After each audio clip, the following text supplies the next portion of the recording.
কিরে ভাই, মুখটা এমন চিলে চ্যাপটা করে রেখেছিস কেন রে? মনে হচ্ছে কেউ মুখের উপর দিয়ে ট্রাক উঠিয়ে দিয়েছে। চাকা টাকা খেলি নাকি? এরকম গুরুতর একটা মুহূর্তে নিজের বেস্ট ফ্রেন্ডের নামের কলঙ্ক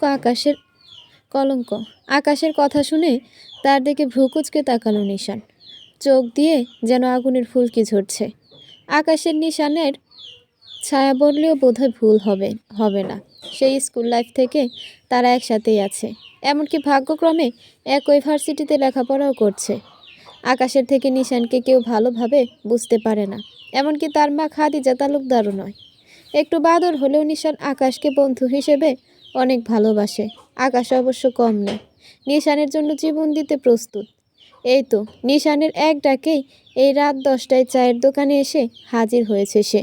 তবে এখানে আসার পর থেকেই আকাশ মুখ কুঁচকে বসে আছে।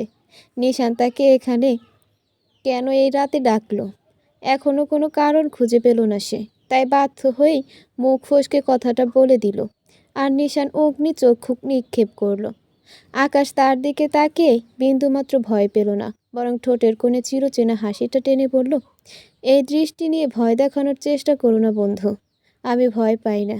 এই দৃষ্টি দিয়ে তুমি আমায় ভয় না দেখিয়ে এই দৃষ্টি প্রেম নিবেদনে নিক্ষেপ করে মেয়ে পটাও, জীবনে কাজে দেবে।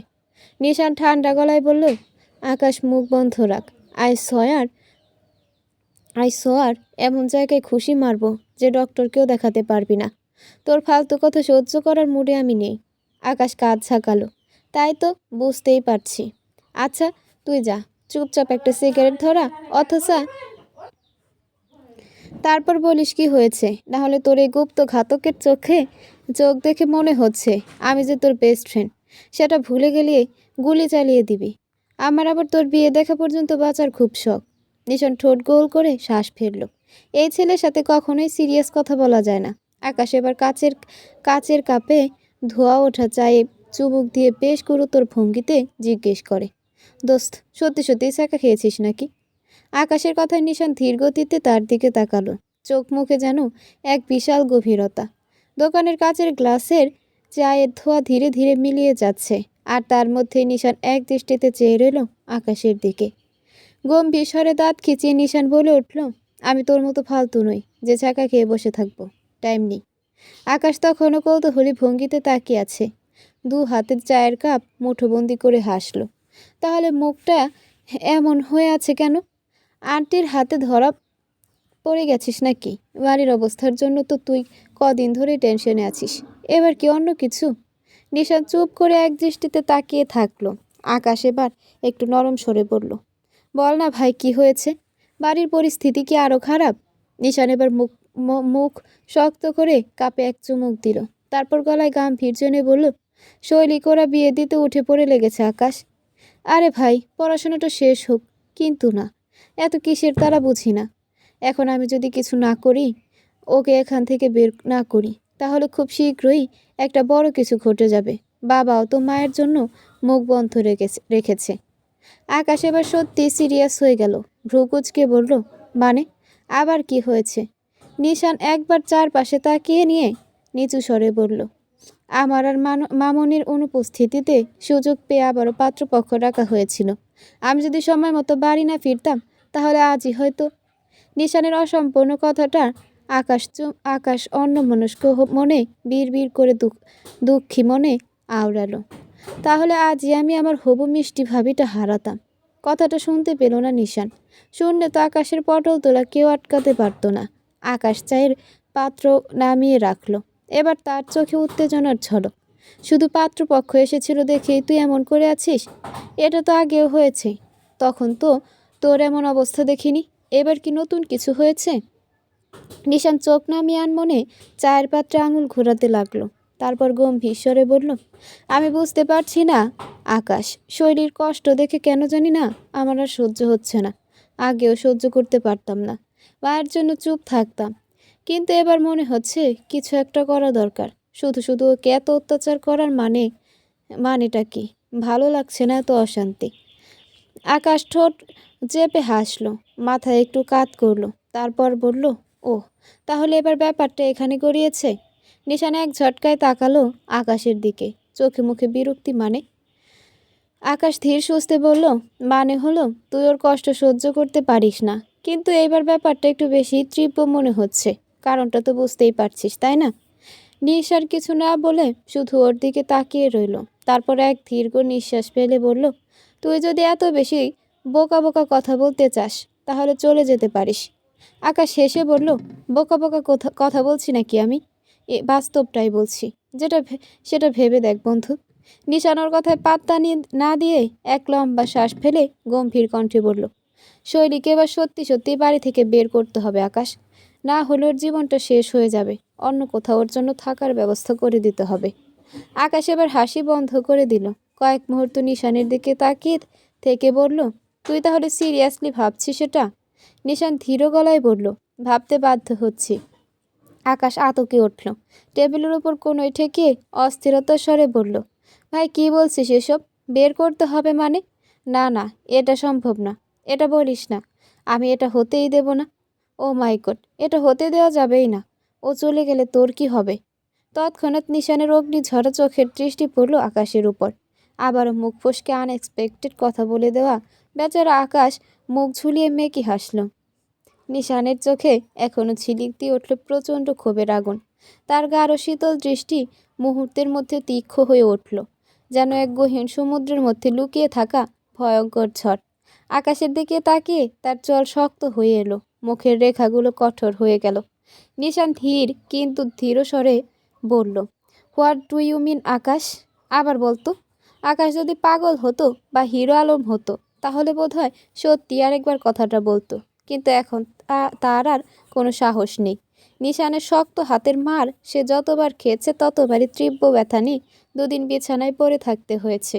তাই বুদ্ধিমানের ন্যায় আকাশ মেকি হেসে ঠোঁট ভিজিয়ে বলল, না মানে, আমি বলতে চাইছিলাম কি, মানে একবার ভেবে দেখ, শৈলী তো তোর সব কাজ করে দেয় ভাই।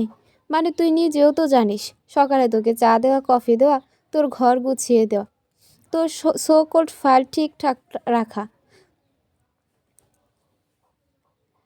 তোকে সহ তোর পুরো গোষ্ঠীকে খাবার বেড়ে দেওয়া, এমনকি মাঝে মাঝে তোর জামা কাপড় তো শৈলীই ধুয়ে রেখে দেয়।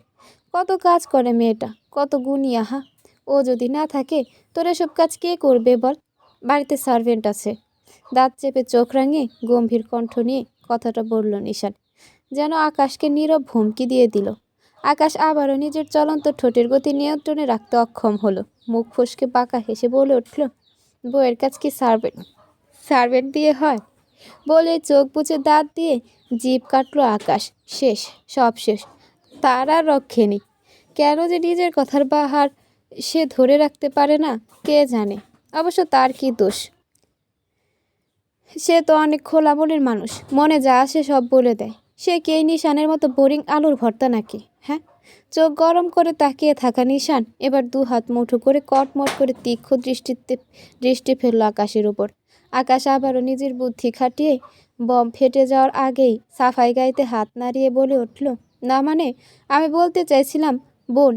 বোন, হে হে, কথাটা হতো চাচাতো বোনের কাজ কি আর সার্ভেন্ট দিয়ে হয় বল? মুখ বন্ধ রাখ আকাশ।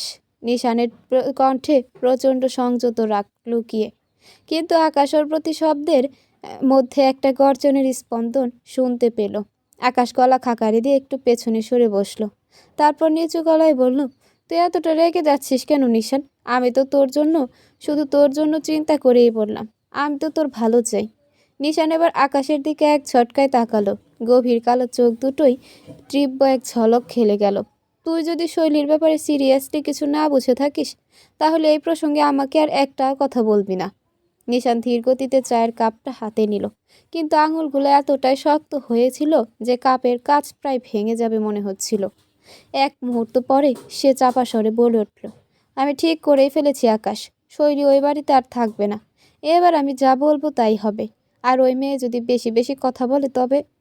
আকাশ আনন্দে আত্মহারা হয়ে বলতে চাইল, তবে তুই নিজেই ওকে বিয়ে। আবারও নিশানের দৃষ্টিতে থামলো আকাশ। অসম্পূর্ণ কথাটা কিছুটা মিথ্যে যোগ করে বলল, মানে তুই ওকে বিয়ে দিয়ে দিবি অন্য কারো সাথে? বুঝেছি, তুই ওকে অন্য কারোর সাথে বিয়ে দিয়ে ভালো জায়গায় পাঠাবি। বাহ বাহ, কি সুন্দর চিন্তাধারা। আমি তো তোমার এসি, আই মিন ফ্যান হয়ে ফ্যান হয়ে গেলাম বন্ধু। ও আচ্ছা তাই? দাঁত খিচিয়ে টেনে টেনে বলল নিশান। আকাশ আবারও বলল, হ্যাঁ অবশ্যই। শোনো বন্ধু, বড়লোক ছেলের সাথে দিও, ভালো হবে। সুগার ডেডি এনো না আবার। আচ্ছা আমিও হেল্প করব। নিশান ভ্রুকুচকে তাকাতে আকাশ কলার ঝাঁকিয়ে গর্বের সঙ্গে বলে ওঠে, বন্ধু নো টেনশন নো প্যারা।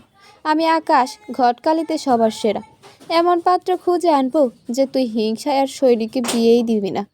আকাশ নিশানের রাগে চোখের দিকে তাকিয়ে বুঝতে পারল এবার সত্যিই কিছু একটা বদলে যাচ্ছে। মুখ বন্ধ রেখে সে আরেক কাপ চা অর্ডার করলো। নিশান আবারও অন্যদিকে তাকিয়ে চিন্তায় ডুব দিল। কিছুক্ষণ পর চা এলে এবার সত্যি কিছু একটা বদলে যাচ্ছে। মুখ বন্ধ রেখে সে আরেক কাপ চা অর্ডার করলো। নিশান আবারও অন্যদিকে তাকিয়ে চিন্তায় ডুব দিল। কিছুক্ষণ পর চা এলে আকাশ আবারও আঙুল দিয়ে খোঁচা মারল নিশানকে। আসলে চুপচাপ বসে থাকতে তার একদম ভালো লাগে না। তার থেকে নিশানকে জ্বালিয়ে তার আগুনের মতো চোখ দেখেও শান্তি।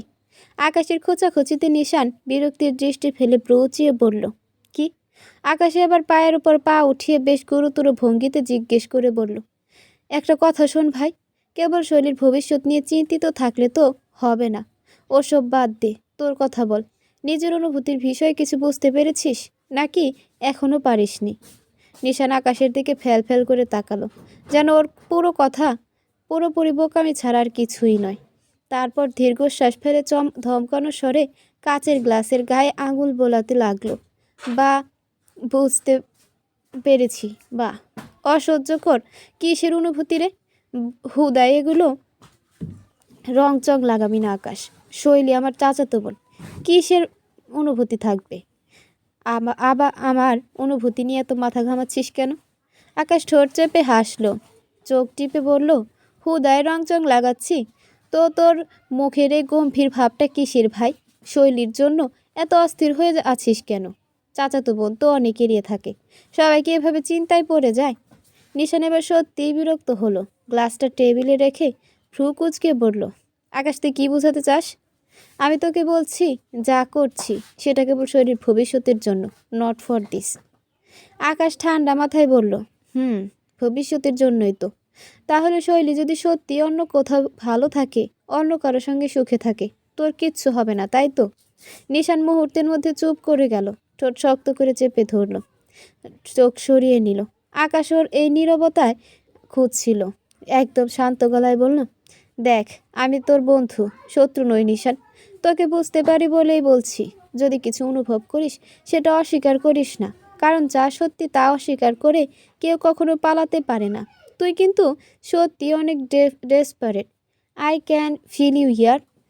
নিশান এবার সোজা হয়ে বসে গেল, ঠান্ডা চোখে আকাশের দিকে তাকিয়ে বলল, আমাকে এসব নিয়ে ভাবতে বলিস না আকাশ।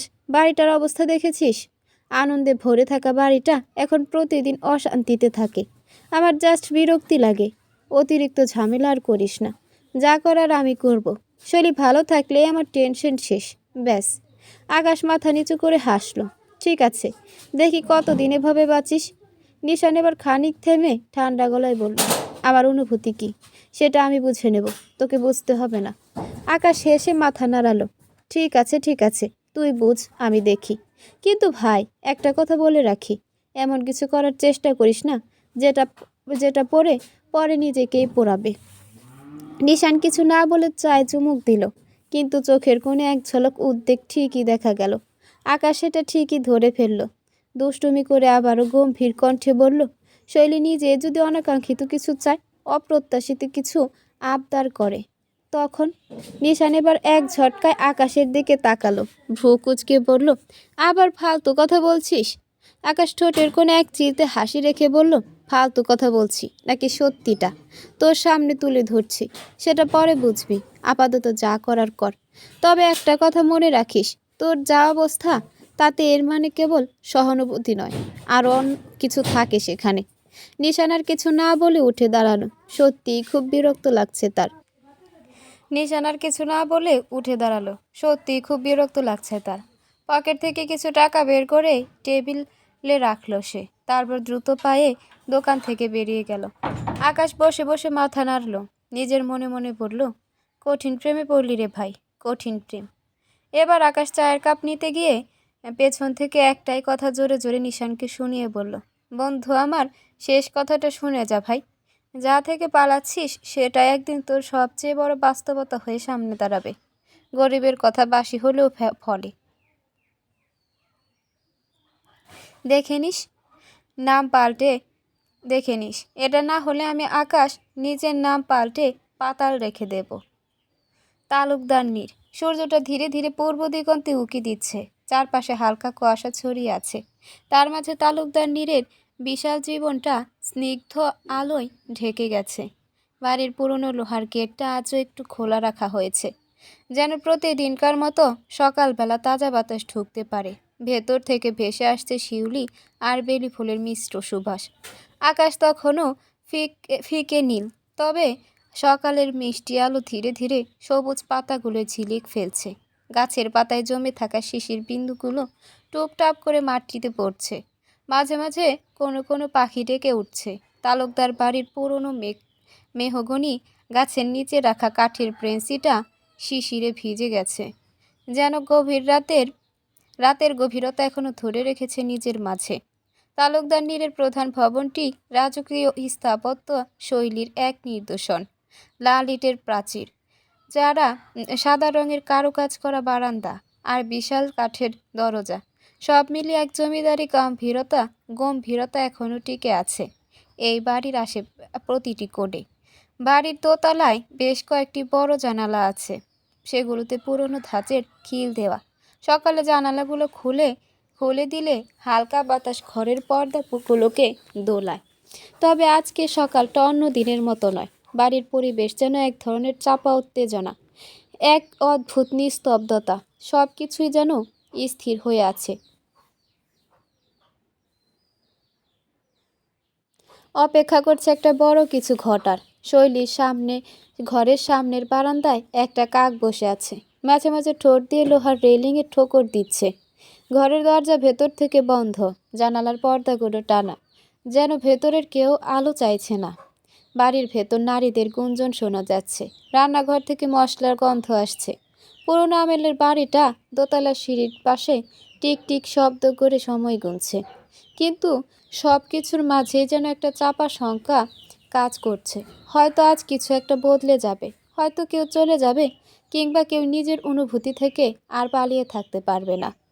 খাদিজা তালুকদার ধীর পায়ে সিঁড়ি বেয়ে নিচে নামলেন। তার গায়ের পাতলা সুতির শাড়িটা এক হাতে ঠিক করতে করতে রান্নাঘরের দিকে এগোলেন। মুখে এক ধরনের চাপা বিরক্তি, চোখে মুখে এক চিলতে শীতল হাসি, যেন কাউকে খোঁচানোর জন্যই তিনি এখানে এসেছেন। রান্নাঘরের ভেতরে তখন রশিদা তালুকদার গরম ভাপ ওঠা হাঁড়ির ঢাকনা তুলছিলেন।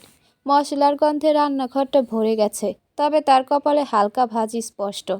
গত রাত থেকে শৈলী কিছু না খাওয়ায় তিনি দ্রুত রান্না শেষ করেছেন। খাদিজা দরজার পাশে দাঁড়িয়ে খানিকক্ষণ চুপচাপ দেখলেন, তারপর মৃদু হেসে বললেন, আহ, সকাল সকাল এত ব্যস্ততা কেন রে রশিদা? আজ বুঝি বিশেষ কিছু রান্না হচ্ছে? সার্ভেন্টদের রেখে একা নিজে রান্না করছিস যে? রশিদা চমকে তাকালেন, কিন্তু মুহূর্তে নিজেকে সামলে নিয়ে ঢাকনাটা রেখে বললেন, সবাই যা খায় তাই তো রান্না করছি ভাবি। বিশেষ কিছু করতে গেলে তো অনুমতি লাগবে, তাই না? খাদিজা ভ্রু উঁচু করে তাকালেন, তারপর চুলের খোপা ঠিক করতে করতে বললেন, ও মা, অনুমতি? সে কি কথা? ননদ বউদের আবার অনুমতি লাগে নাকি? রশিদা আবার ঢোক গিলে হাড়ির ভেতর নেড়ে চেড়ে দিলেন, যেন কথাগুলো এড়িয়ে যেতে চান। কিন্তু খাদিজা হাল ছাড়ার পাত্রী নন।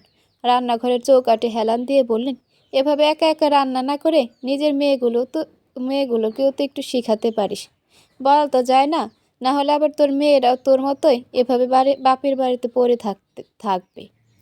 রাশিদার হাত থমকে গেল, হাতা ধরে থাকা আঙুলগুলো শক্ত হয়ে উঠল, কিন্তু মুখে কোনো প্রতিক্রিয়া ফুটিয়ে তুললেন না। হাড়ির ভাপ উঠতে থাকলো। ঘরের ভেতর গরম মশলার গন্ধ আরও গাঢ় হয়ে উঠল, আর সেই গন্ধের ভেতর খাদিজার কথা শীতল ব্যঙ্গ যেন আরও তীক্ষ্ণ হয়ে বিঁধতে লাগলো। রশিদা ধীর গতিতে হাড়ির ঢাকনা চাপা দিলেন, তারপর চোখ নামিয়ে বললেন, ভাবি, মেয়েরা বাবার বাড়িতে থাকলে কি খুব দোষের কিছু? এ বাড়িতেও তো অনেক বছর ধরেই থাকছে। তারা কি সবাই অন্যের ঘরে গিয়ে সুখে আছে? খাদিজা চোখ ছোট করে রাশিদার দিকে তাকালেন, কটাক্ষ মিশিয়ে বললেন, তা তো বটেই, তবে সবাই তো আর নিজের কপালের দায় অন্যের ঘাড়ে চাপিয়ে সুখে থাকতে পারে না, তাই না? রশিদা এবার মুখ তুলে তাকালেন, তার চোখে সেই শান্ত অথচ ধারালো দৃষ্টি। কপাল তো আসলে সবারই নিজস্ব হয় ভাবি। কেউ সেটা গর্বের সঙ্গে বয়ে বেড়ায়, কেউ আবার অন্যের ভাগ্য নিয়ে মাথা ঘামিয়ে নিজের সময় নষ্ট করে। খাদিজার মুখে হালকা বিরক্তির ছাপ ফুটে উঠল। চুলের খোপাটা ঠিক করে পল্লবিত হাসি নিয়ে বললেন, তাহলে সময় নষ্ট না করেই তোর মেয়েদের একটু গাইড করিস, না হলে ভবিষ্যতে ওদের জায়গা ঠিক কোথায় হবে সেটা কিন্তু সময়ই বলে দেবে। রশিদা এবার সত্যি সত্যি হাসলেন, তবে সেই হাসির মধ্যে একটা গোপন তাচ্ছিল্য লুকিয়েছিল। তুমিই তো বলো ভাবি, সময় সব বলে দেবে, তাই আমিও অপেক্ষা করে দেখি সময় কাকে কোথায় বসায়। খাদিজার মুখ শক্ত হয়ে গেল, কিন্তু মুখে আর কিছু বললেন না। রান্নাঘরের গরম বাতাসের মধ্যে কথাগুলো আরো গরম হয়ে উঠেছিল, কিন্তু ঠিক এই মুহূর্তে রাশিদার কাছে এবার এর জবাব দেওয়ার কিছু ছিল না। তিনি আবার হাঁড়ির ঢাকনা তুললেন, আর খাদিজা এক দৃষ্টিতে তাকিয়ে থেকে ঠোঁট বাঁকিয়ে ধীর পায়ে রান্নাঘর থেকে বেরিয়ে গেলেন। উপরতলার করিডোরে দাঁড়িয়ে থাকা শৈলী এতক্ষণ ধরে সব শুনেছে, চোখ নামিয়ে রেখেছে মেঝের দিকে, কিন্তু মনের ভেতর যেন প্রচণ্ড ঝড় বইছে। খাদিজা তালুকদারের প্রতিটি কথার আঘাত ঠিক যেন ওর বুকের ভেতর এসে বিঁধছিল। রাশিদা তালুকদার তো এই বাড়িরই মেয়ে, সে যদি এমন অবহেলিত হতে পারে, তবে শৈলীকে যে ওরা এখনো মেরে ফেলেনি এটাই অনেক। শৈলী দাঁতে দাঁত চেপে নিজেকে শক্ত রাখার চেষ্টা করলো, কিন্তু গলার কাছে দলা পাকানো কান্নাটা আটকে রাখা গেল না। তার দৃষ্টি নিচের দিকে পড়ে থাকা রান্নাঘরের সাদা আলোয় আটকে গেল। রশিদা এক হাতে হাঁড়ির ঢাকনা সরিয়ে রেখেছেন, অন্য হাতে কপালের ঘাম মুছছেন। এক মুহূর্তের জন্য চোখ তুলে তাকাননি, যেন এসব কথায় তার কিছুই আসে যায় না। কিন্তু শৈলী জানে, যায় আসে, খুব ভালো করেই জানে। চোখের কোনো জমে থাকা অশ্রু গাল বেয়ে নামতে লাগলো, ঠোঁট কামড়ে চেপে ধরল শৈলী। কোনো শব্দ যেন না বের হয়। আজ তার চিৎকার করতে ইচ্ছে হলো না, আজ শুধু খুব ক্লান্ত লাগছে। এই বাড়ির প্রতিটি দেওয়াল, প্রতিটি করিডোর তার চেনা, তবুও কোথাও যেন একটুও জায়গা নেই ওর। কাঁদছিস কেন?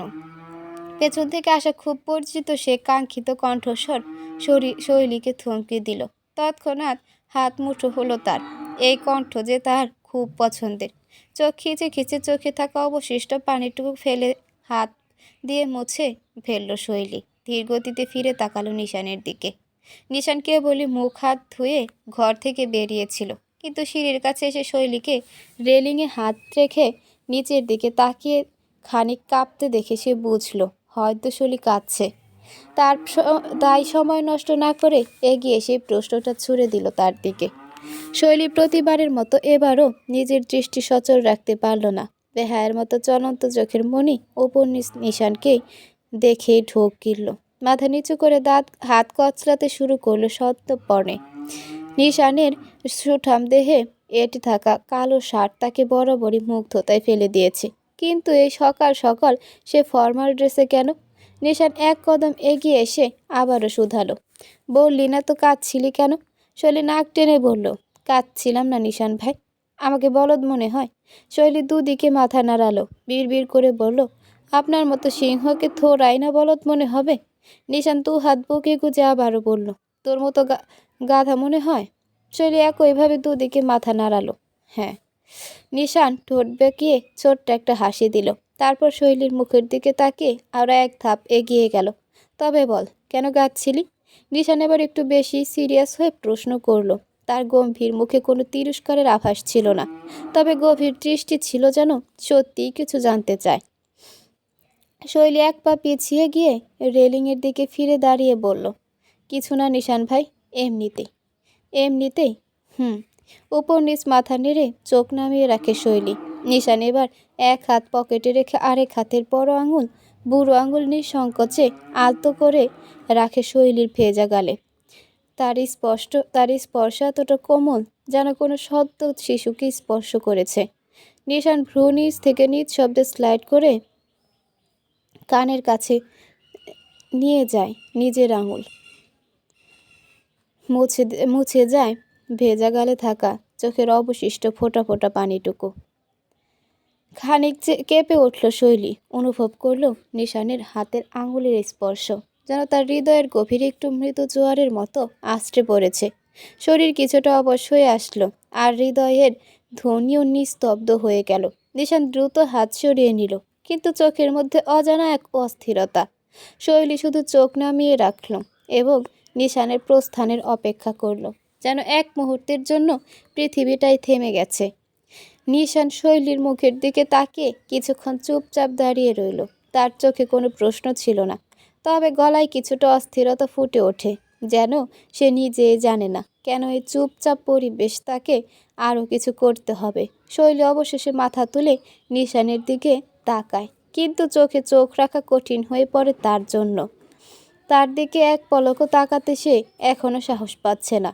নিশান কিছুটা থেমে গিয়ে শৈলীর চোখের দিকে গভীরভাবে তাকিয়ে বলল, শৈলী, কখনো কখনো কিছু অনুভূতি শব্দে প্রকাশ করা যায় না, বুঝতে পারিস? মনে হয় কিছু কথাই থাকে যা কেবল সময় ও পরিস্থিতি দিয়ে অনুভব করা যায়, কিন্তু কখনো বলা যায় না। হালকা একটা দীর্ঘশ্বাস ফেলল নিশান, তারপর নিজের হাত পকেটে ভরে দিল। তবে যখন তুই কষ্ট পাস, চোখের পানি ফেলিস, আমি অনুভব করি তোর আঘাত, তোর যন্ত্রণা, সব কিছু। মাঝে মাঝে মনে হয় যেন আমি ঠিক কিছু একটা করতে পারতাম, কিন্তু হয়তো কিছু কিছু জিনিস অজান্তেই ঘটে যায়, আর আমরা কিছুই বদলাতে পারি না।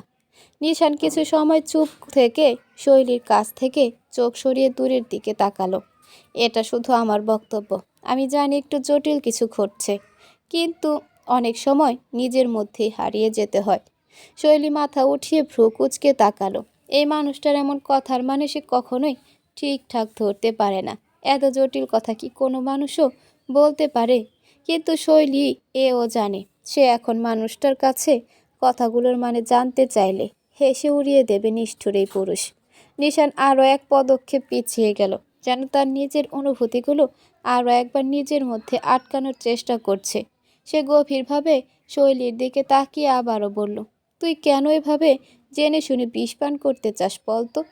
শরীর সচকিত দৃষ্টি ফেলে হতভাগ হয়ে যায়। হ্যাঁ, আমি, মানে? নিশান দীর্ঘশ্বাস ফেলল, এরপর সময় নিয়ে বাঁকা হেসে বরাবরের মতো মানের উত্তর দিল না। কিছু না, বাদ দে। কিছু অনুভূতি এত জটিল হয় যে কি বলি আর কি করি তা নিজের কাছেই পরিষ্কার হয় না। তোকে আর কি বোঝাবো, এই মানের জবাব আমি নিজেই জানি না। শৈলী অবাক চোখে তাকিয়েই রইল মানুষটার দিকে। এই জটিল মানুষ যে অঙ্কের চেয়েও জটিল, এই মানুষটা কি কেউ কখনো বুঝতে পারবে না? কেউ কি নেই যে এই মানুষটার জটিলতা বুঝতে পারবে? প্রশ্ন রয়ে রয়ে যায় শৈলীর কোমল মনে। অঙ্কের জটিলতা তো ক্যালকুলেটর দিয়ে সমাধান করা যায়, কিন্তু নিশান নামক এই পুরুষের জটিলতা কিভাবে সমাধান হবে? নিশান এবার চলে যেতে উদ্যত হয়, শেষবারের মতো যাওয়ার আগে নরম কণ্ঠে বলল, কখনো কখনো কিছু অনুভূতি প্রকাশ করে দুর্বল হওয়ার চেয়ে নীরব হয়ে দূর থেকে অনুভব করাটা অনেক বেশি স্বস্তি দেয় শৈলী। বাড়িতে নিশান এবং রাশিদা তালুকদারের পর যদি কেউ বা কারা শৈলীকে নিঃস্বার্থভাবে আপন করে নিতে পারে, তারা হলো শৈলীর ফুফাতো দু বোন, রিমি এবং মিমি।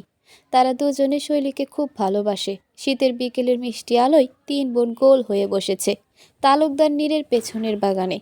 চারপাশে ছোট ছোট ফুলের গাছ, সবুজ পাতায় ছাওয়া ঝোপঝাড়, আর একটু দূরে পুরনো আম গাছের ছায়া। সব মিলিয়ে জায়গাটা যেন ওদের আপন এক শান্তির রাজ্য।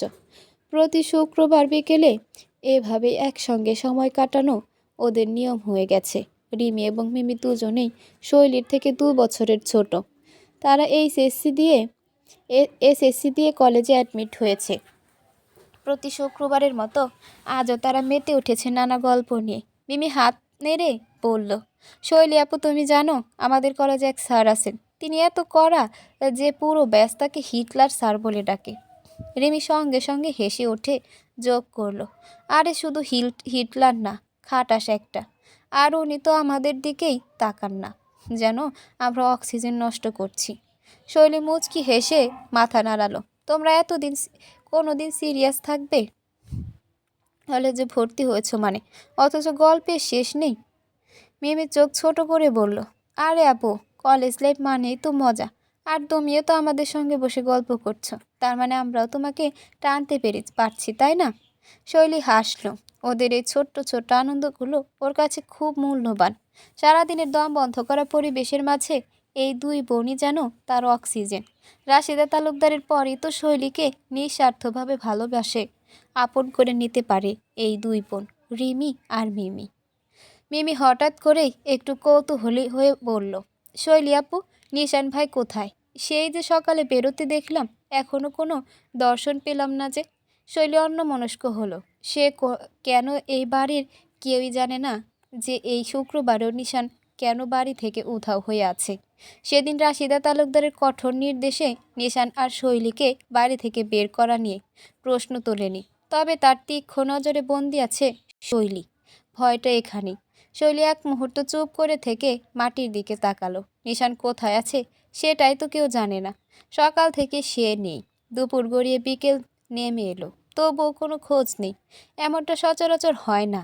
রাশিদা তালুকদারও সকাল থেকে অদ্ভুত রকমের শান্ত, কিন্তু শৈলী জানে এই শান্ত ভাবের আড়ালে নিশ্চয়ই কিছু লুকিয়ে আছে। রিমি কৌতূহলী গলায় বলল, আজকাল নিশান ভাই কেমন যেন। বুঝলি রে রিমি, মিমি, ওনাকে আমার কিছুটা রহস্যময় মনে হয়, তাই না? মিমি ঠোঁট বাঁকিয়ে বলল, আরে না, নিশান ভাই তো সবসময় সিরিয়াস, তবে আজকাল একটু বেশি গম্ভীর মনে হয়। শৈলী মনে মনে একটা দীর্ঘশ্বাস ফেলল।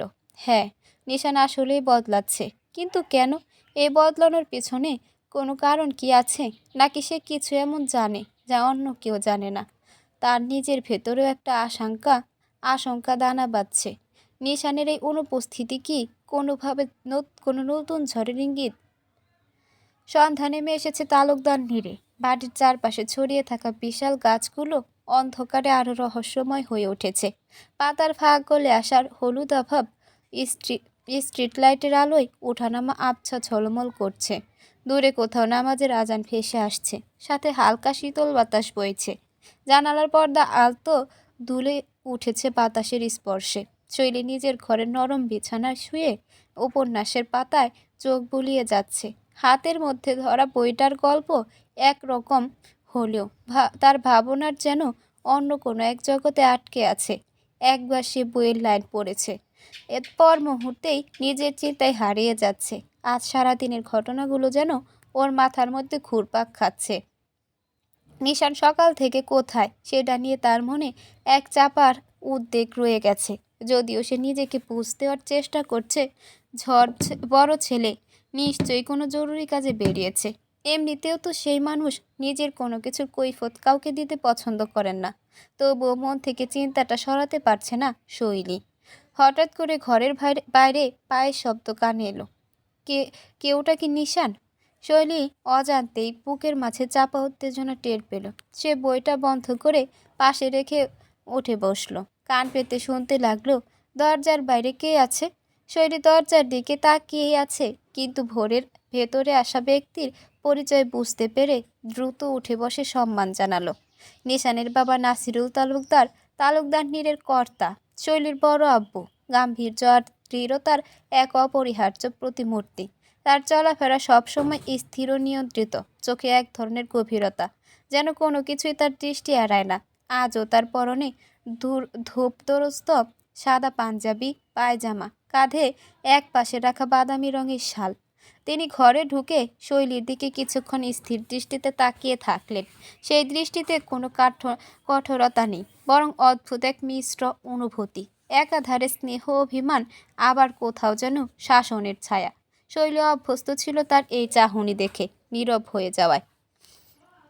এখনো উপন্যাস পড়ছিস? নাসিরুল তালুকদারের কণ্ঠ ভারী, তবুও শৈলী তাতে মৃদু উষ্ণতার আভাস খুঁজে পেল। জি বড় আব্বু, মাথা নিচু করে নম্রভাবে বলল শৈলী। নাসিরুল দরজা খানিক চাপিয়ে ধীরে ধীরে বিছানার পাশে রাখা চেয়ারে বসলেন। তারপর শৈলীর দিকে তাকিয়ে বললেন, তোর সঙ্গে একটু কথা আছে। শৈলী মাথা নেড়ে একটু মুড়ে বসল। নাসিরুল তালুকদার এক মুহূর্ত নীরব রইলেন, তারপর যেন কোনো কঠিন সিদ্ধান্ত নিয়ে শৈলীর দিকে তাকালেন।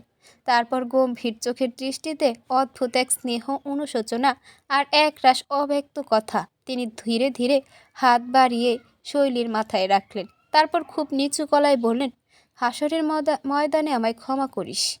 শৈলী চমকে তাকিয়ে চোখ বড় করলো। নাসিরুল ফের বললেন, আমি জানি তুই কষ্ট পাস, তোর প্রতি অনেক অন্যায় হয়, আর আমি চাইলেও কিছু করতে পারি না। শৈলী বিস্ময়ে তার বড় আব্বুর দিকে তাকিয়ে রইল। এই শক্তপোক্ত মানুষটা, যিনি পুরো তালুকদার পরিবার সামলান, আজ তার কণ্ঠে স্পষ্ট দুঃখ আর অপরাধবোধ। এমনিতেও শৈলী জানে যে নাসিরুল তাকে খুব ভালোবাসে, কিন্তু খাদিজা তালুকদারের কঠোর অভিব্যক্তি তাকেও মাঝে মাঝে দমিয়ে দেয়। আমি কখনো চাইনি তোকে কেউ অবহেলা করুক, এই বাড়িতে থাকা নিয়ে প্রশ্ন তুলুক, কিন্তু দীর্ঘশ্বাস ফেললেন নাসিরুল। সব কিছু তো আমার হাতে নেই। শৈলী জানে সব কিছু বলতে তিনি কাকে বোঝাচ্ছেন। এই পরিবারের এক গচ্ছ ক্ষমতা যে খাদিজা তালুকদারের হাতে, তা নতুন কিছু নয়। নাসিরুল তালুকদার এবার শৈলীর কাঁধে হাত রেখে গলা গলা আরও নরম করে বললেন, আজ তোর মায়ের জায়গায় যদি আমার বউ থাকতো তাহলে কি এমন হতো রে? আমি জানি না আর কতদিন তোকে এসব সহ্য করতে হবে, কিন্তু আমি চাই খুব তাড়াতাড়ি যেন তোর একটা ভবিষ্যৎ হয়ে যায়। আমি তোর জন্য কিছু করতে পারি না, এই কষ্ট আমাকে পোড়ায়, কিন্তু মনে রাখিস একদিন সব ঠিক হয়ে যাবে, অবশ্যই ঠিক হবে। শৈলীর গলা শুকিয়ে এলো। নাসিরুল তালুকদার তার সাথে খারাপ আচরণ না করলেও কখনো এমন কথা বলেনি আগে। সে কিছু বলতে গিয়েও পারল না, শুধু নিঃশব্দে মাথা ঝুঁকিয়ে বড় আব্বুর হাতের স্পর্শ অনুভব করল। সেই স্পর্শে ছিল একসঙ্গে না বলা হাজারো স্নেহের আশ্বাস। মিমি বিছানায় উপুর হয়ে শুয়ে ফোনের স্ক্রিনে তাকিয়ে আছে, চোখ মুখে এক রাশ আবেগ। নিশানের ছবিটা সে যতবারই দেখুক ততবারই একটা অদ্ভুত অনুভূতি কাজ করে তার ভেতর। ফোনের স্ক্রিনে আঙুল বুলিয়ে মিমি বলল, নিশান ভাই, আপনি জানেন না, তাই না? কেউ একজন লুকিয়ে লুকিয়ে আপনাকে ভালোবাসে। একটা চাপা শ্বাস বেরিয়ে এলো তার ঠোঁটের ফাঁক দিয়ে। কেন জানি না, আপনি যখন গম্ভীর হয়ে থাকেন তখন আরও বেশি ভালো লাগে। হাসলে তো মনে হয় পুরো দুনিয়া থমকে গেছে। মিমি ফিস ফিস করে বলল, যেন নিশান শুনতে বিপদ হয়ে যাবে। সে এক মুহূর্ত চুপ করে থাকলো, তারপর ছবিটার দিকে এক দৃষ্টিতে তাকিয়ে বিড়বিড় করলো। মিমি একবার ফোনের স্ক্রিনে তাকায়, একবার আয়নার। চোখ বড় বড় করে নিজের চেহারা দেখলো, তারপর নিশানের ছবির দিকে তাকিয়ে হেসে বলল, আচ্ছা নিশান ভাই, আপনি যদি জানতেন কে একজন আপনাকে লুকিয়ে ভালোবাসে, তাহলে আপনি কি করতেন? একবারও আমার দিকে তাকাতেন? সে গাল ফুলে একটু ভাবলো, তারপর আবার নিজের গালে হাত রেখে বলে উঠল, উফ, এইভাবে তাকালে তো হার্টবিট বেড়ে যায়। আপনি কি জানেন, আপনার চেহারায় একটা ক্রাশ খাওয়ানোর মতো ব্যাপার আছে। একেবারে হ্যান্ডসাম। হঠাৎ মিমি মুখ বাঁকিয়ে বলল, কিন্তু আপনি না আমার দিকে তাকাবেনই না। শৈলী আপুকে নিয়ে এত ব্যস্ত থাকেন যেন দুনিয়া আর কেউ নেই। একবার আমার দিকেও তাকিয়ে দেখুন না নিশান ভাই, আমি দেখতে কি খুব একটা খারাপ? খপ করে বালিশটা বুকে জড়িয়ে ধরে উল্টিয়ে শুয়ে পড়ে মিমি বলল, একদিন ঠিকই তাকাবেন। আমি এমন কিছু করব, এমন কিছু হব, আপনি বাধ্য হবেন আমাকে দেখতে। আবার ফোনটা তুলে নিয়ে ছবির উপর আঙুল ঘুরিয়ে বলল, আপনার গম্ভীর ভাবটাও মেনে নেব, আপনার রাগটাও মেনে নেব, কিন্তু আপনি যদি কাউকে পছন্দ করে ফেলেন তখন? এক সেকেন্ড চুপ থেকে মিমির চোখ ছোট করে বলল, না, সেটা হতে দেওয়া যাবে না নিশান ভাই, আপনি শুধু আমার। একটু লাফিয়ে উঠে আয়নার সামনে গিয়ে দাঁড়ালো মিমি, নিজের চুল ঠিক করলো, তারপর দুই গালে হাত দিয়ে বলল, তাহলে কাল কাল থেকে নতুন মিশন। নিশান ভাইকে কিভাবে ইমপ্রেস করা যায় সেটা নিয়ে সিরিয়াসলি ভাবতে হবে। একটা দুষ্টু হাসি ফুটলো মিমির মুখে। মিমি তালুকদার, গেট রেডি, তোমার লাভ স্টোরি শুরু হতে যাচ্ছে।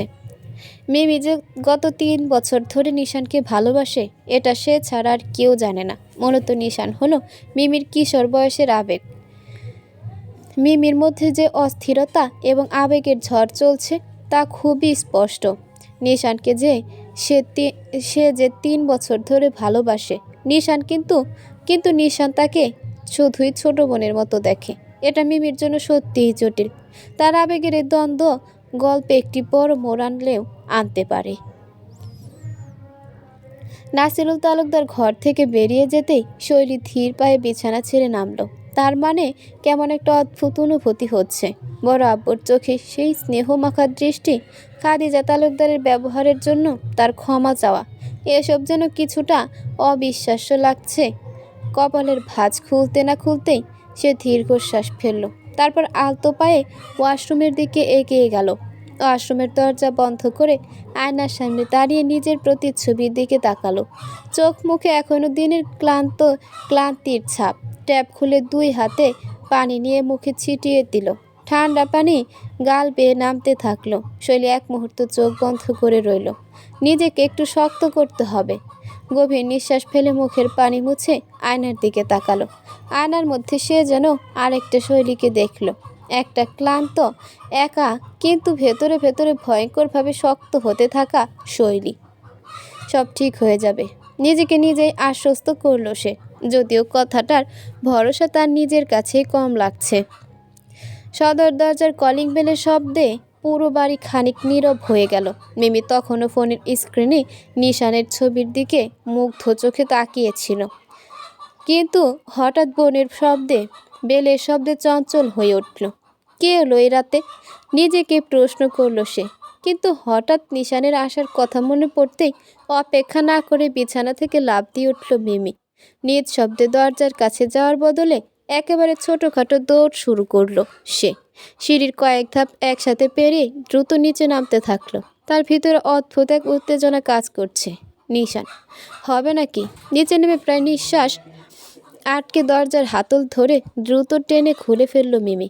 দরজার ওপাশে দাঁড়িয়ে থাকা ব্যক্তিটি দেখে তার হৃদস্পন্দন মুহূর্তের জন্য থমকে গেল। নিশান ক্লান্ত মাখা মুখটা নিয়ে দাঁড়িয়ে রয়েছে। মিমি দরজা খুলতে মুখ ভরা হাসি নিয়ে বলল, নিশান ভাই, এত রাতে এলেন? জানেন, আমি ভাবছিলামই যে আজ আপনি আসবেন না। কিন্তু নিশানের মুখের ভাব একটুও পরিবর্তন হলো না। তার ভ্রু কুঁচকে রইল, চোখে যেন খানিক অস্বস্তি। নিশান ভেবেছিল প্রতিদিনের মতো শৈলী দরজা খুলবে। দীর্ঘশ্বাস ফেলে কোনো উত্তর না দিয়ে সে ভেতরে ঢুকতে থাকলো। কিন্তু মিমির চোখ চকচক করছিল। আজ অনেকদিন পর নিশান ভাইকে এত কাছ থেকে দেখছে। তা শুধু তার দরজা খোলার অপেক্ষায় ছিল যেন। নিশান ভেতরে ঢুকতে মিমি দরজা বন্ধ করে তার পাশে পাশে হাঁটতে লাগলো। চোখে যেন খেলা করছে দুষ্ট উচ্ছ্বাস। তবে নিশানের মুখের গাম্ভীর্য একটুও কমল না। কী ব্যাপার নিশান ভাই, আজ এত দেরি হলো কেন? মিমি কৌতূহলী স্বরে জিজ্ঞেস করলো। নিশান জবাব দিল না, শুধু হাতের ঘড়ির দিকে একবার তাকিয়ে নীরব রইল। মিমি থোড়াই কেয়ার করে আবার বলল, আপনাকে আজ বাসায় আসতে দেখে ভালো লাগছে। জানেন, আজ বিকেলে আমরা 3 বোন মিলে কত গল্প করলাম। আপনি থাকলে আরও ভালো হতো। নিশান এবারও কোনো প্রতিক্রিয়া দেখালো না, যেন কিছু শোনেইনি। তবে তার চোখ আশেপাশে একবার ঘুরে নিল। মিমি খানিকটা হতাশ হয়ে বলল, আপনি এমন চুপচাপ কেন? নাকি মুড অফ? নিশান এবারও কিছু বলল না, কেবল তার চল শক্ত হলো একটু। মিমির ঠোঁটের কোণে হাসি খেলল, কিন্তু সে দ্রুত নিজেকে সামলে নিয়ে বলল, আপনি কি খেয়েছেন? চাইলে কিছু এনে দিতে পারি। নিশান হালকা মাথা নাড়িয়ে বলল, না লাগবে না। তারপর আর এক মুহূর্তও দাঁড়ালো না, সোজা নিজের ঘরের দিকে হাঁটা দিল। মিমি চুপচাপ তাকিয়ে থাকলো, চোখে একরকম জেদ। নিশান ভাই হয়তো বুঝতেও পারে না সে কতটা আগ্রহ নিয়ে প্রতিদিন তাকে নিয়ে ভাবে। মিমি এক মুহূর্ত দাঁড়িয়ে থেকে নিশানের ঘরের দরজার দিকে তাকালো। এরপর হঠাৎ যেন মাথায় একটা বুদ্ধি এলো। চটপট পায়ের নুপুর বাজে রান্নাঘরের দিকে ছুটল। নিজের মুখে না বলল, নিশান ভাই পানি খাবে না। এটা কি হয়? নিজেকেই বলল মিমি, ঠোঁটে হাসির ঝিলিক। রান্নাঘরে গিয়ে দ্রুত একটা গ্লাসে পানি ঢাললো। তারপর নিজের অভ্যাস অনুযায়ী একটু আয়নার সামনে দাঁড়িয়ে চুল ঠিক করলো। পানির গ্লাস হাতে নিয়ে নিশানের ঘরের দিকে এগোতে মনে মনে কেমন একটা রোমাঞ্চ কাজ করলো। কিন্তু দরজার সামনে গিয়ে ইতস্তত করলো। নিশান কি বিরক্ত হবে? এক মুহূর্ত ভাবলো, তারপর নিজেকে বোঝালো, আমি তো কেবল পানি দিতে এসেছি, এত এত ভাবার কি আছে? অবশেষে দরজার কড়া নাড়ল। ভেতর থেকে নিশান ভ্রু কুঁচকালো। সে জানে কে কড়া নেড়েছে। তৎক্ষণাৎ গভীর কণ্ঠে বলল, কি? মিমি খিলখিল করে হেসে বলল, আপনার জন্য পানি এনেছি, খাবেন তো? ভেতর থেকে কয়েক সেকেন্ড কোনো উত্তর এলো না। তারপর নিশান দরজা খুলে একপাশে দাঁড়িয়ে রইল, চোখ মুখে সেই চিরচেনা নির্লিপ্ত অভিব্যক্তি। মিমি এগিয়ে গিয়ে পানির গ্লাস এগিয়ে দিল, কিন্তু নিশান কোনো কথা না বলে গ্লাসটা নিয়ে এক চুমুকে শেষ করলো। এরপর গ্লাসটা মিমির দিকে বাড়িয়ে দিয়ে সৌজন্যের হাসি হেসে বলল, ধন্যবাদ, এবার যা। মিমি একটু হতাশ হলো। নিশান তাকে ঘরে ঢুকতেও বলল না, এভাবে দরজায় দাঁড়িয়ে তবে আবেগের বয়সে থাকা মিমি চটপট হাসি মুখে বলল, আচ্ছা, কিন্তু আপনাকে একটু বেশি ক্লান্ত দেখাচ্ছে। আপনি ঠিক আছেন তো? নিশান এক মুহূর্ত মিমির দিকে তাকিয়ে থাকলো, তারপর সংক্ষিপ্ত স্বরে বলল, হ্যাঁ ঠিক আছি, তুই যা, খাবার টেবিলে পরে দেখা হবে। তারপর আর কিছু না বলে দরজা বন্ধ করে দিল। মিমি দরজার সামনে দাঁড়িয়ে থাকলো কিছুক্ষণ। তার চঞ্চল চোখের গভীরে আজ একটুখানি দুঃখ খেলা করলো। এত সহজে দরজা বন্ধ হয়ে গেল। নিশান ভাই কি একটুও বোঝে না, নাকি বুঝেও ইচ্ছে করে এড়িয়ে চলছে? রাত কিছুটা বেড়ে গিয়েছে। ধীরে ধীরে অন্ধকার হয়ে আসছে চারপাশ। আকাশে কিছুটা মেঘ জমেছে, আর বাতাসে ঠান্ডা শীতলতা। বাড়ির প্রতিটি কোণায় একটা নীরবতা ছড়িয়ে পড়েছে, যেন সময় থেমে গেছে। শুধুমাত্র বাইরে শিমুল গাছের পাতা যেন নরমভাবে বাতাসে মৃদু ঝরে পড়ছে।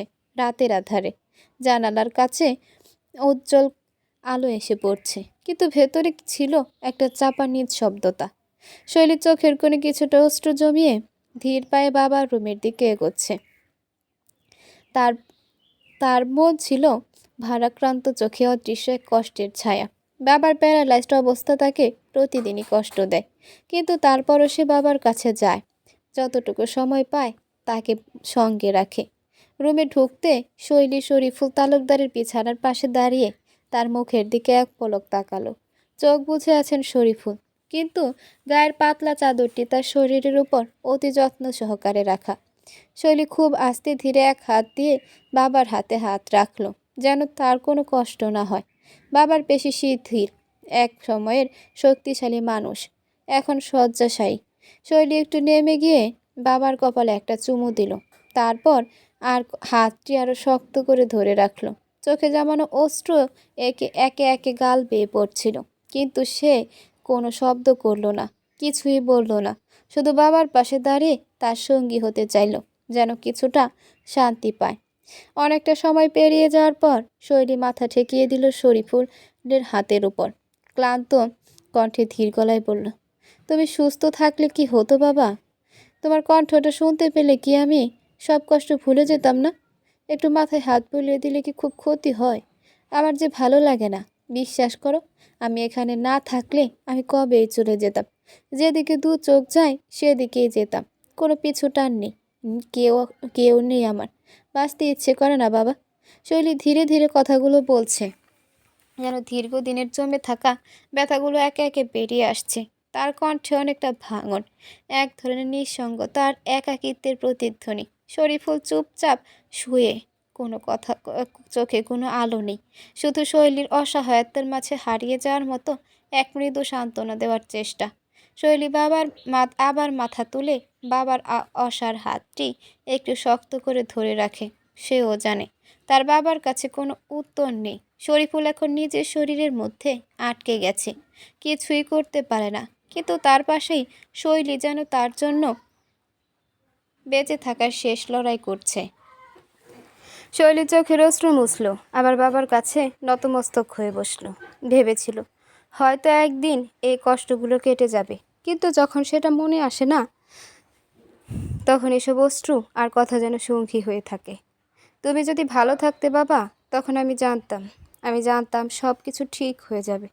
বলতে বলতে সজোরে কেঁদে উঠল শৈলী। শৈলীর কান্নার আওয়াজ শোনার সাথে সাথে পুরো ঘর যেন স্তব্ধ হয়ে গেল। তার বুক ফেটে যাওয়া কষ্টের চিহ্নগুলো, যে যন্ত্রণা সে কতদিন ধরে বুকে লুকিয়ে রেখেছিল, তা বেরিয়ে আসছিল একে একে। শরীফুলের নিস্তেজ হাতের নিচে শৈলীর মাথা ঠেকল। তিনি কিছুই করতে পারছিলেন না। শৈলী নিজেকে একা অনুভব করছিল, যেন পৃথিবী তাকে একা ছেড়ে দিয়েছে, আর কোনো পথ নেই তার সামনে। শৈলী কান্নায় ডুবে আছে, তার অশ্রু যেন থামছিল না। হঠাৎ পেছন থেকে একটি হাত তার কাঁধে উঠল, আর একটুখানি চাপ অনুভব করলো শৈলী। অবচেতন মনে সে ঘাড়টুকু সামান্য উঁচু করে ধরল, জানল এটা রশিদা তালুকদারের হাত। রশিদা তালুকদারের চাপা শক্ত হাতটা এক মুহূর্তের জন্য শৈলীর শ্বাসে শান্তি সুর তুলে দিল। শৈলী মাথা না তুলে ফিস ফিস করে বলল, মামুনি। রশিদা তালুকদারের কণ্ঠে মৃদু কিন্তু ধীর শাসন ছিল, তবে গম্ভীর কিছু, যেন এক প্রকার শুভ শ্রদ্ধা। সুশ্রদ্ধা ছিল। তিনি মৃদু এক শ্বাস ফেলে বললেন, আমার ভাইটার কাছে এভাবে কাঁদিস না শৈলী, সহ্য করতে পারবে না। যেভাবে আছে সেভাবে বাঁচতে দে একটু, নইলে তোর অবস্থা দেখে জীবনী শক্তিটাও হারিয়ে ফেলবে রে। শৈলী ধীরে ধীরে মাথা উঁচু করলো। রশিদার হাতের চাপটা আরো শক্ত হতে শুরু করলো। চল শৈলী, খেতে চল। ডাইনিং টেবিলে সবাই বসে পড়েছে। খাদিজা তালুকদারের মন মেজাজ এখনো চটে আছে। যে করেই হোক শৈলীকে বাড়ি থেকে তাড়াতেই হবে, আর এই পরিকল্পনা সফল করতে সে যে কোনো কিছু করতে রাজি। নাসিরুল তালুকদার অফিসের কিছু ফাইল দেখেছেন। রিমি এবং মিমি প্লেট গোছাতে ব্যস্ত। একটু পরেই নিশান ধীর গতিতে সিঁড়ি বেয়ে নিচে নামতে থাকলো। তার চোখে কিছুটা ধূসরতা এবং চিন্তা ভাবনার ছাপ ছিল, কিন্তু তাকে দেখে মনে হচ্ছিল সে যেন কিছুটা নীরব শান্তিতে ফিরে এসেছে। তার পা টেবিলের দিকে এগিয়ে চলল এবং একে একে পরিবারের অন্য সদস্যদের পাশে গিয়ে বসলো। নিশানকে দেখে নাসিরুল ধীর কণ্ঠে বলল, কোথায় ছিলে সারাদিন? নিশান বাবার দিকে তাকিয়ে কণ্ঠ খাদে নামিয়ে বলল, ফ্যাক্টরির কিছু কাজ ছিল, ধানমন্ডির পুরনো ফ্যাক্টরিটা দেখতে গিয়েছিলাম। নাসিরুল মাথা নেড়ে বললেন, কি দেখলে? বুঝেছো কিছু? যত দ্রুত সম্ভব ফ্যাক্টরিটা বন্ধ করা দরকার। ওই কোম্পানি গত 2 বছর ধরে শুধু লোকেশনেই আছে। নাসিরুল তালুকদার কিছুক্ষণ নীরবে চিন্তা করলেন। তার চোখে চিন্তার রেখা যেন। তিনি ফ্যাক্টরির ভবিষ্যৎ নিয়েই আরও গভীরভাবে ভাবছেন। তারপর ধীরে ধীরে তিনি কপালের ঘাম মুছে পড়লেন। আমি জানি, তবে ওটা বন্ধ করা সহজ নয়, অনেক কিছু জড়িত। কিন্তু তুমি ঠিক বলেছ, আমাদের এই লোকসান চলতে দেওয়া উচিত নয়। নিশান একটু নীরব থেকে মাথা হেলিয়ে বলল, আমি শুধু এটুকু বলতে চাই যে সময় নষ্ট করা আর কিছুই না। যদি আমাদের হাতে সময় থাকে তবে দ্রুত সিদ্ধান্ত নিতে হবে। ওখানকার কাজ ভালো লাগেনি আমার, তোমার ম্যানেজারও সুবিধার না। নাসিরুল আবার মাথা নেড়ে বললেন, বুঝেছি, তবে এই সিদ্ধান্তটা একসাথে নিতে হবে। আমাদের অনেক কিছু দেখার আছে। আর কিছুদিন পর্যবেক্ষণ করি, তারপর সিদ্ধান্ত নেব। খাদিজা তালুকদারের মুখে একটু শূন্যতা ফুটে উঠল, তবে তিনি কিছু বললেন না। সে শুধু সবার কথাবার্তা শুনছেন এবং নিজের মনও স্থির করছিলেন কিভাবে তার পরিকল্পনা বাস্তবায়ন করবে। রেবি প্লেট গুছিয়ে সবার জায়গায় রেখে দিল। কিছুক্ষণ পর রশিদা শৈলীকে নিয়ে নিচে নামতে শুরু করলো। নিশান আর চোখে একবার সেটা দেখে নিজের প্লেট এগিয়ে নিল। রাশেদা শৈলীকে নিজের পাশে বসালো। এদিকে মিমি এসে ধপ করে নিশানের পাশে বসে পড়ল। নিশান ভ্রু কুচকালো, তবে বলল না কিছুই। শৈলীও মাথা উঁচিয়ে এক পলক নিশানকে দেখল। রাত গভীর হয়ে এসেছে। আকাশে ছড়িয়ে আছে নক্ষত্রের মৃদু আলো, তবে চারপাশে কিছুটা শুনশান নীরবতা বিরাজ করছে। বাতাসে ঠান্ডা এক অনুভূতি যেন রাতে কিছু একটা ঘটে যাবে। বাড়ির জানালাগুলো বন্ধ, ঘরের আলো কমিয়ে আসতে থাকে। শৈলী নিজেকে আরেকটু একাকী অনুভব করছে। রাতের এই নিস্তব্ধতা যেন তার মনকে আরো ভারী করে তুলেছে। বাড়ির ভেতরে অল্প কিছু নরম আলো এসে পড়েছে। পেছনে কোথাও দূরে রাতে সিটি লাইটের ঝলকানি দেখা যাচ্ছে, কিন্তু ঘর থেকে এসব কিছুই যেন হারিয়ে গেছে। শুধু শৈলীর হৃদয়ের মধ্যে কিছু অজানা কষ্ট আর শঙ্কা ভর করছে। অন্যদিকে বাড়ির অন্যরা নিজেদের মতো আছে। রিমি চুপচাপ পড়াশোনা করছে, খাদিজা তালুকদার ঘরের মধ্যে হাঁটছে, আবার মিমি হয়তো নিজের মনে কিছু ভাবছে। কিন্তু সবাই জানে রাতের এই গভীরতায় কিছু একটা অদৃশ্য চাপ যেন বাড়ির এক একটি কোণে ফেলে দিয়েছে একটু অদ্ভুত শীতলতা। নিশানও নিজ শব্দে নিজের ঘরের দিকে রওনা হয়ে গিয়েছে। তার চোখে তীব্র এক দৃষ্টি, যেন সে কিছু একটা ভাবছে, বা হয়তো তার মন এক জায়গায় আটকে আছে। তবে বাইরে চলমান রাতের অন্ধকারেও তাকে এক মুহূর্তের জন্য যেন শান্তি পাচ্ছিল না। সব কিছুই যেন থমকে গিয়েছে, আর রাজের এই গভীরতা এক এক করে সবাইকে তাদের নিজস্ব দুনিয়ায় নিয়ে যাচ্ছে। শৈলী শুয়ে শুয়ে সিলিং ফ্যানের দিকে তাকিয়েছিল, চোখ একদম নিশ্চল স্থির। হঠাৎ বালিশের পাশে অবহেলায় পড়ে থাকা ফ্যানটা অল্প শব্দে বেজে উঠল। নোটিফিকেশনের টোন শুনে শৈলী ফোনটা এনে চোখের সামনে ধরল। একটা মেসেজ এসেছে। ভ্রু কুঁচকালো সে।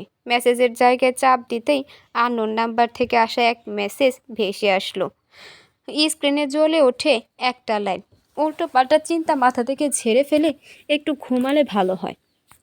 চোখ বড় করে তাকালো শৈলী। আননোন নাম্বারটা ভালো করে দেখলো। এই নাম্বার একেবারে অচেনা, কখনোই দেখেনি আগে। কার নাম্বার হতে পারে? আর শৈলী কেমন মেসেজই বা দিল কেন? কিছুক্ষণ চিন্তা করে ভুল করে এসেছে ভেবে শৈলী ফোনটা রাখতে না রাখতেই আবার আরেকটা শব্দের ঝংকারে ফোন বেজে উঠল। এবারও চমকে তাকালো সে। তবে এবার এটা মেসেজ নয়, কেউ কল করেছে। ফোনটা আবারও চোখের সামনে ধরতেই ভেসে উঠল নিশান ভাই। শৈলী এবার তড়িঘড়ি করে শোয়া থেকে উঠে বসল। এত রাতে নিশান ভাইয়ের কল পাওয়াটা মোটেই স্বাভাবিক নয়। একটা ঠোক গিলে নিজেকে আশ্বস্ত করে শৈলী কলটা ধরল। কিছু বলতে যাওয়ার আগেই ও পাশ থেকে গম্ভীর পরিচিত সেই পুরুষালী কণ্ঠে আদেশ ভেসে এলো, দুটো শাল নিয়ে 5 মিনিটের মধ্যে ছাদে আসবি। কথার অবাধ্য হলে আমি গিয়ে তোকে বারান্দা থেকে ধাক্কা মেরে ফেলে দেব।